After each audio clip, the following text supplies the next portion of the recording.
माध्यमांवरती सुरू असलेल्या राष्ट्रवादी काँग्रेस शरद पवार गटाच्या काँग्रेस विलीनीकरणाची चर्चेमध्ये कुठलेही तथ्य नाही।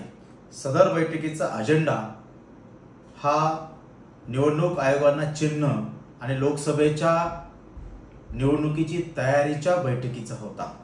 यामध्ये कुठेही काँग्रेस बरोबर विलीनीकरणाची चर्चा झालेली नाही। ज्या मंगलदास बांदल यांनी माध्यमांना हे वक्तव्य केलेलं आहे त्या मंगलदास बांदल हे राष्ट्रवादी काँग्रेस पक्ष शरद पवार गटाचे कुठलेही अधिकृत पदाधिकारी नाही आहेत। किमान त्यांचा शरद पवार राष्ट्रवादी काँग्रेस पक्षाशी कुठला संबंध देखील नाही आहे। हे त्यांचं खोडसाळ वक्तव्य आहे आणि राष्ट्रवादी काँग्रेस पक्षाच्या सर्व ज्येष्ठ नेत्यांनी याचं खंडन केलेलं आहे। काँग्रेस बरोबर विलीनीकरणाची कुठलीही चर्चा अथवा संबंध नाही आहे। आम्ही येणाऱ्या काळातील लोकसभा विधानसभा निवडणुका ह्या महाविकास आघाडी म्हणून आम्ही एकत्रित लढणार आहोत। धन्यवाद।